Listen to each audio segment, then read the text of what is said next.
देखिए, हालांकि हमारा मंच आज बड़ा समृद्ध है, सब लोग तो ये आदरणीय को दरअसल क्या है, आजकल सज्जनों मुछ मुंडों की तादाद बढ़ने लगी है। पहले होता था हमारे संस्कृति में कि जिनके बाप नहीं रहते थे, पिताजी नहीं रहते थे, वो मुछ मुड़ाता था। अब जिनके दादाजी जिंदा हैं वो भी मुड़ा ले रहा है। तो मैं डर के मारे कुछ लोगों को छूट मैंने दिया, जैसे डॉक्टर, मास्टर, नेता, अभिनेता, पुलिस, पत्रकार, छात्र और छक्का ये सारे मूछ विहीन ही अच्छे लगते हैं, बाकी कोई मूछ नहीं रखता है। तो मैं कहता हूं कि गुंडे मूछ मुंडे अर्धनारी दुराचारी अव्यभिचारियों की वंदना तमाम करता हूं मैं, और प्रेमी बादशाह मेरी कविता गवाह रहे, हास्य व्यंग लिखने का काम करता हूं मैं। वाह वाह वाह। और 4 पंक्तियां पढ़ता हूं कि सुनिए श्रीमान, मान मेरा जो बढ़ाएंगे तो स्वर्ग में सम्मान बिन मांगे आप पाएंगे, और शुक्रिया के साथ उनके लिए दुआ करेंगे, वाह वाह करेंगे जो तालियां बजाएंगे। और सोने वाले सूरदास पेटुदास, खाने वाले जाने वाले यार बार बार पछताएंगे, और दाद के भिखारी आशीर्वाद के पुजारी हम खुद ना हंसेंगे पर आपको हंसाएंगे। बहुत अच्छे, जिंदाबाद जिंदाबाद जिंदाबाद जिंदाबाद जिंदाबाद। और सज्जनों 4 पंक्तियां हंसने की शर्त पे रखता हूं, सुनिएगा पूरे मस्ती के साथ सुनिएगा। मैं हास्य का कवि हूं, और यकीन जानिए ये अभी कह रहे थे बस एक कम है 60 में जो आपके बीच में खड़ा हूँ। आज तक मुझे सुई गोली टिकिया टानिक कुछ भी नहीं, बिल्कुल स्वस्थ रहता हूँ। मैं कहता हूँ अगर मस्त हो तो स्वस्थ नजर आओगे मियाँ, गमगीन हो बीमार गुजर जाओगे मियाँ, हंसते रहो दिल का कभी दौरान पड़ेगा, मायूस हो गए तो मर जाओगे मियाँ, गधे भी रेंगते हैं तू आदमी होकर, हंसने के बिना सर कहाँ खपाओगे मियाँ। ये सिर्फ आदमी ही कर सकता है, गधे नहीं हंस सकते। तो आपको हंसने का अधिकार ऊपर वाले ने दिया है। सुनिएगा 4 पंक्तियां हंसने से जोड़ता हूं। स्वागत दद्दू स्वागत। कि कविता हमारी सुनकर जो हंसेंगे नहीं, गूंगे बहरे पशु या पसाड़ कहलाएंगे। वाह। कविता हमारी सुनकर जो हंसेंगे नहीं, गूंगे बहरे पशु या पसाड़ कहलाएंगे, और साढ़ बोक भैंसे का जन्म होगा उनका जो आधी कविता के बीच उठ कर जाएंगे। क्या बात है। और बातचीत शोरगुल करेंगे वो बकरी या भेड़ का ही रूप अगले जन्म पाएंगे। बातचीत शोरगुल करेंगे वो बकरी या भेड़ का ही रूप अगले जन्म पाएंगे, और पत्नी से मारनी तो खाएंगे वो 5 लात हूट जो करेंगे मुझे मंच से भगाएंगे। कि पत्नी से मारनी तो खाएंगे वो 5 लात हूट जो करेंगे मुझे मंच से भगाएंगे। बहुत अच्छे बहुत अच्छे। अब लग रहा है थोड़ा गर्मी थोड़ी गर्मी आ रही है शरीर में। जब तक मैं चार्ज नहीं होता हूँ रिचार्ज नहीं करता हूँ।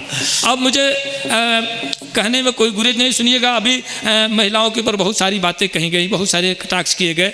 मैं 2 छंद पढ़ता हूँ, सुनिए, बिल्कुल सात्विक शुद्ध शाकाहारी छंद पढ़ता हूँ, सुनिएगा।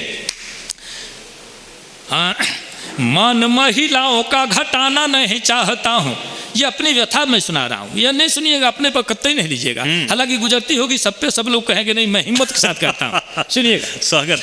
कि मान महिलाओं का घटाना नहीं चाहता हूँ, और घटना घटित जो हमारे साथ हो गई। वाह वाह। मान महिलाओं का घटाना नहीं चाहता हूँ, घटना घटित जो हमारे साथ हो गई। और सारी पट्टीदारी वाली नारियों के कहने से मेले की तैयारी में बेचारी कहीं खो गई। वाह वाह वाह। ओ बीबी है हमारी धर्मचारी इतनी बड़ी कि टोकने से मेरे रात खाए बिना सो गई। बीबी है हमारी धर्मचारी इतनी बड़ी कि टोकने से मेरे रात खाए बिना सो गई। और जाने लगी कुंभ का नहान करने तो मुझे पादुका से 5 बार पूज कर तो गई। जाने लगी कुंभ का नहान। और सज्जनों, और तो और स्पष्ट कर देना, आपको समझ में बात आ जाएगी, सुनिएगा। देखिए ये भी पूजे जाते हैं। एक छंद और सुनिएगा, बात स्पष्ट हो जाएगी हमारी। कि जान से भी ज्यादा मुझे जानती है बीवी मेरी, कभी कभी जान भी लेने को अड़ जाती है। क्या बात है, क्या बात है। देखिए मामला क्या है कि पत्नी का मतलब होता है जो पति पर हमेशा तनी रहे। पति पे हमेशा तनी रहे वही पत्नी है। देखिए होता क्या है, सब लोगों के साथ ऐसा होता है, मेरे साथ ही नहीं। शादी होने के साल 2 साल तक मान के चलिए, साल 2 साल तक पत्नी बिल्कुल चंद्रमुखी है। उसके बाद सूर्यमुखी, जो 4 साल के बाद ज्वालामुखी। पति के साथ में ऐसे ही होता है। पति साल 2 साल तक प्राणनाथ, फिर 2-3 साल 4 साल के बाद नाथ, बाकी की पूरी जिंदगी अनाथ। तो मेरे साथ ये घटना घटती है, सुनिएगा। कि जान से भी ज्यादा मुझे जानती है बीवी मेरी, कभी कभी जान भी लेने को अड़ जाती है। और डांटता हूँ थोड़ा किंतु ज्यादा बौखलाती है, वो बेलन तो उठाती कभी झाड़ू भी चलाती है। और साली कहता हूँ तो भी गाली मानती है मुझे, घूरती है आँख और दांत कटकटाती है। और सोता हूँ सवेरे कभी आँख खुलती नहीं तो आके मुझे 5 लात मार के जगाती है। सोता हूँ सवेरे कभी आँख खुलती नहीं तो। अब बताइए इससे भी अच्छी कोई पूजा हो सकती है क्या? क्या पूजा है? यत्र नार्यस्ते पूजन्ते रमन्ते तत्र देवता। लोग कहते हैं मैं खुद निभाता हूँ और आपको भी निभाना चाहिए। और सज्जनों, मैंने पहले ही कहा कि मैं कविताएं लिखता हूँ या पढ़ता हूँ तो सबसे पहले अपने बेटों को, अपनी बेटियों को सुनाता हूँ। और यही रिकॉर्ड मैं आज तक फेसबुक यूट्यूब पर एक भी वीडियो हमने अपलोड नहीं किए। मेरा बेटा सारा कुछ करता है, सब कुछ बनाता है और वो अपलोड करता है। मैं कविताएं पढ़ता हूँ, ऐसे सामने वो कैमरा लगा होता है और बेटियां मेरी बैठ के ताली बजाती हैं तो मैं पढ़ता हूँ। सुनिएगा, एक छंद और पढ़ता हूँ। हमारे समाज में जब से मोबाइल आया, हमारे समाज में कहीं ना कहीं से क्या पैदा हुआ मैं समझ नहीं पा रहा। हमारे अग्र तमाम हमारे श्रेष्ठ जन यहाँ बैठे हैं। सज्जनों, 10 लोग एक घर में हैं, 10 के हाथ मोबाइल है, 10 परिवार के लोग हैं। समझिए एक साथ बैठ करके कभी महीनों तो कोई खाना नहीं खाता, एक साथ बैठकर कोई गुफ्तगू नहीं होती, अपने सुख दुख की बातें नहीं होती हैं। ऐसे हम बट गए हैं और यहीं से समझिए कि कहीं ना कहीं से खोट पैदा हो रहा है, जहाँ हमारी संस्कृति और हमारी सभ्यता का ह्रास हो रहा है। पढ़ रहा भैया, सुनिए, ज़्यादा समय नहीं ले रहा हूँ। नहीं, बहुत अच्छा पढ़ रहा है। सुनिएगा कि सभ्यता के साथ संस्कार संस्कृति आज सारे लोग लैपटॉप में टटोलने लगे। सभ्यता के साथ संस्कार संस्कृति आज सारे लोग लैपटॉप में टटोलने लगे। दिन या दिनांक, माह, वर्ष, व्रत अपडेट जानने को रेट इंटरनेट खोलने लगे। प्यार मनोहार सभी हो रहा मोबाइलों से, प्रेमी प्रेमिका के संग संग डोलने लगे। हाय रिंगटोन टेलीफोन युग आ गया तो सत्यवादी लोग रोज झूठ बोलने लगे। हाय रिंगटोन टेलीफोन युग आ गया तो सत्यवादी लोग रोज झूठ बोलने लगे। आपसे पूछा गया कहाँ हो? अब यह हम तो धनबाद आ गए हैं, रहेंगे बोकारो में। कहते हैं धनबाद आ गए, पटना चले गए, कलकत्ता चले गए, क्या कोई कर लेगा? पता नहीं चलेगा आप कहाँ हैं। मोबाइल आया तब से यकीन जानिए झूठ बोलने की प्रथा आगे चल पड़ी है। मैं सच्चाई के साथ कह रहा हूँ सर, हाँ बिल्कुल सत्य कह रहा हूँ। और सज्जनों, मैं 1-2 छंद चाह रहा हूँ मेरे मन का जो हो जाए। भिन्न भिन्न जाति वर्ग के लोग यहाँ उपस्थित हैं, लेकिन सबको सजोने का काम जो साहित्य करता है वो कोई नहीं कर सकता। यहाँ चाहे तो जितना खर्च आपने किया है, एक ऑर्केस्ट्रा का कार्यक्रम होता, बहुत बड़ी भीड़ हो जाती, लेकिन गाने ऐसे ऐसे बजते जहाँ सुन के आपके दिमाग में तमाम तरह की बातें नाचने लगती। कोई उसका मूल्यांकन नहीं, कोई उसका अर्थ नहीं लगता। बहुत सारे गानों, कम से कम 100 गानों का हमने पोस्टमार्टम किया, 100 गानों का, जिसका कोई भावार्थ नहीं है। लेकिन आज वो गाने बजते हैं, लोग कहा हा क्या गाना बज रहा है, मुझे कुछ अर्थ नहीं उसमें पता चलेगा। अब आप देखिए, एक गाना बज रहा था, पर्वतों से आज मैं टकरा गया। मैंने कहा अंधा है क्या तू? पर्वत से कैसे टकरा गया? फिर कह रहा है, देखिए विरोधाभास देखिए, कह रहा है कि तूने दी आवाज लो मैं आ गया। अरे बेवकूफ, जब टकरा गया तो फिर आ कैसे गया? पीछे पलट के तो आया नहीं। अब कह रहा है 100 साल पहले मुझे तुमसे प्यार था, आज भी और कल भी रहेगा। मैंने कहा भूत है क्या तू? भूत है। कहा कि तुझे तेरे खुशबू से पहचानने लगा। हमने कहा कुत्ता है क्या तू? सूंघ करके कैसे पहचान लोगे? ऐसा हो सकता है कहीं? कह रहा है कि मोरा पिया घर आया हो राम जी। मैंने कहा किसी का पिया दूसरे घर जाता है क्या? कह रहा है सुहाग रात है घूंघट उठा रहा हूं मैं। मैंने कहा तेरे पापा उठाएं क्या? ये काम कौन करेगा? इसी के लाखों जब खर्च हो रहा है, आखिर ये काम कौन करेगा? ये सारे गाने किसी कोई खास अर्थ नहीं इसका निकलता। मिले कि जब हम बारिश होगी। मैंने कहा सूखा पड़ा था तो काहे नहीं मिल गए थे? तेरे जुल्फों के साए में रहने को जी चाहता है। हमने कहा जुआ है क्या तुम? जुल्फ के नीचे कैसे रहेगा? जुआ तो है नहीं। ऐसा होता है कहीं? चलते चलते कभी रुक जाता हूँ मैं, क्या यही प्यार है? मैंने कहा नहीं बेटा, कमजोरी का लक्षण है ये प्यार तो हो ही नहीं सकता है।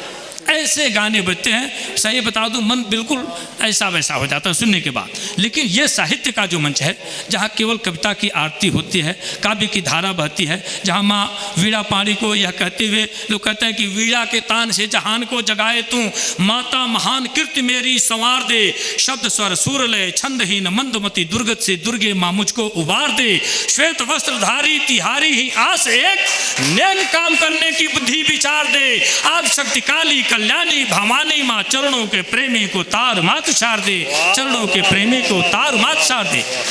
जहाँ शब्द हार चढ़ाए जाते हों, जहाँ शब्दों की माला पहनाई जाती हो, तो निश्चित तौर से ये मंच धन्य होता है। मैं पुनः आदरणीय आपको मैं बहुत बहुत आपका सम्मान करता हूँ, आपका बहुत सम्मान करता हूँ। और इस तरह का मंच जो आप लोगों ने सजाया, मैं बहुत धन्यवाद देता हूं। और आदरणीय पाठक जी को भी बहुत धन्यवाद देता हूं। आपने बहुत, हालांकि आप आए लेट से, हम लोग 2.5-3 घंटे बैठे रहे वहाँ बाहर ही। और इसी जगह पर हम लोग को ठहराया गया है कि एक आदमी अंदर जा रहा था, दूसरा आदमी फाटक पर से पैर लगाया था कि कोई अंदर न घुस जाए। इतना शानदार समझिए वो क्या है, सर्किट हाउस है। पीछे से एक आदमी को पैर लगा के इसे खड़ा रहना पड़ रहा है जब एक आदमी बाथरूम में जा रहा है, तो अंदर चिटकनी नहीं है उसमें। हाँ, इस पर भी हमारी कविता होगी। मैं जाऊंगा तो कविता लिखूंगा। अभी प्यार मोहब्बत की बात चल रही थी। मैं तो समझिए कि ये 2-3 बातें मैं पढ़ता हूँ, सुनिएगा। नौजवान लोग तो यहाँ कुछ खास नज़र नहीं आ रहे हैं, लेकिन प्यार मोहब्बत को निपटाने का सुनिए एक तरीका मैं बताता हूँ, कैसे कैसे क्या होता है। बुढ़ापे में किए हैं प्यार का इजहार मत पूछो। बुढ़ापे में, भैया सुनिएगा, बुढ़ापे में किए हैं प्यार का इजहार मत पूछो, सुना है जेल में है आजकल तिस्मार मत पूछो। बुढ़ापे में किए हैं प्यार का इजहार मत पूछो, सुना है जेल में है आजकल तिस्मार मत पूछो। और समझते हैं उन्हें भगवान जो, उनको समझने दो, ये कब साड़ी पहन लगे और कब सलवार मत पूछो। वाह वाह वाह वाह वाह वाह वाह वाह वाह। 4 पंक्तियां और संभालिए कि सुना है इश्क में गधे भी सूखी घास खाते हैं। सुना है इश्क में गधे भी सूखी घास खाते हैं, वो पागल लोग हैं जो प्यार में सल्फास खाते हैं। वाह वाह वाह। सुना है इश्क में गधे भी सूखी घास खाते हैं, वो पागल लोग हैं जो प्यार में सल्फास खाते हैं। और मोहल्ले में हमारे एक आशिक हैं 72 के, रजाई ओढ़कर बादाम च्यवनप्राश खाते हैं। 4 पंक्तियां और पढ़ता हूँ, सुनिए। स्वागत। एक बहुत बड़े नेता के नाम हमने ये पंक्तियां कही थी, हालांकि अब वो नहीं है, चले गए ऊपर, लेकिन ये पंक्तियां आज भी कारगर हैं। सुनिएगा कि सरासर झूठ है कि प्यार करना पाप होता है, मोहब्बत में कोई बदनाम अपने आप होता है, और यहाँ बच्चे तो होते अस्पतालों में आसानी से, अदालत में बड़ी मुश्किल से पैदा बाप होता है। वाह वाह वाह वाह वाह वाह वाह वाह वाह वाह। अब आप लोग, बहुत सारे लोग समझ गए होंगे, बहुत तो नहीं समझ पाए होंगे। 20 साल 22-25 साल मुकदमा लड़ने के बाद पता चलता है कि नहीं, यही इनके बाप है, ऐसा साबित होता था। तो हमने ये पंक्तियां कही थी। और सज्जनों, एक छंद मेरा मन हो रहा है, मैं सुना दूं, फिर आप जैसे कहिएगा उस हिसाब की कविता में। स्वागत। कि जाति धर्म भाषा की दुहाई दे के आप कभी लोगों को बेकार गोल बंद मत कीजिए। जाति धर्म भाषा की दुहाई दे के आप कभी लोगों को बेकार गोल बंद मत कीजिए। और एकता अखंडता जरूरी राष्ट्र हित हेतु तोड़ने का कोई छल छंद मत कीजिए। एकता अखंडता जरूरी राष्ट्र हित हेतु तोड़ने का कोई छल छंद मत कीजिए। जाइए जुलूस में जरूर किंतु याद रहे तीर तलवार को पसंद मत कीजिए। जाइए जुलूस में जरूर किंतु याद रहे तीर तलवार को पसंद मत कीजिए। और सच बोलने के बाद सूली चढ़ जाए किंतु सच की आवाज कभी बंद मत कीजिए। सच बोलने के बाद सूली चढ़ जाए किंतु। जिंदाबाद जिंदाबाद जिंदाबाद। एक मेरा मन हो रहा है एक तुलनात्मक छंद में पढ़ता हूँ। बातें बहुत सारी हुई हैं। अब अभी पाकिस्तान का जिक्र चल रहा था, चीन का जिक्र चल रहा था। आपने देखा अभी G20 का ये सम्मेलन चल रहा है अपने भारत में, तमाम राष्ट्राध्यक्ष अपने हिंदुस्तान में आए हैं जी। मैं पढ़ता हूँ एक छंद, सुनिएगा। पूरी दुनिया से तुलना करिए अपने भारत का तो थोड़ा आनंद आएगा आपको। सुनिएगा, सचमुच अगर सही मैं कुछ कह रहा हूँ तो आनंद लीजिएगा, आशीर्वाद दीजिएगा। सुनिए कि मानता अमेरिका महान धनवान हूं मैं, डरते हैं दुनिया के लोग टकराने में। वाह। मानता महाशक्ति अपने को कहता है अमेरिका। आदमी सुनिए, मानता अमेरिका महान धनवान हूं मैं, डरते हैं दुनिया के लोग टकराने में। और चीन को यकीन है कि माल सबसे अधिक आज तो पड़ा हुआ है अपने खजाने में।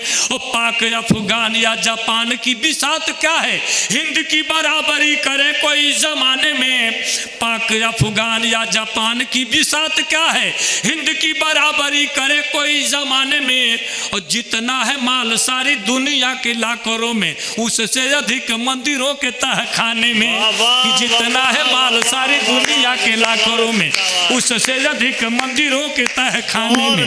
वाह।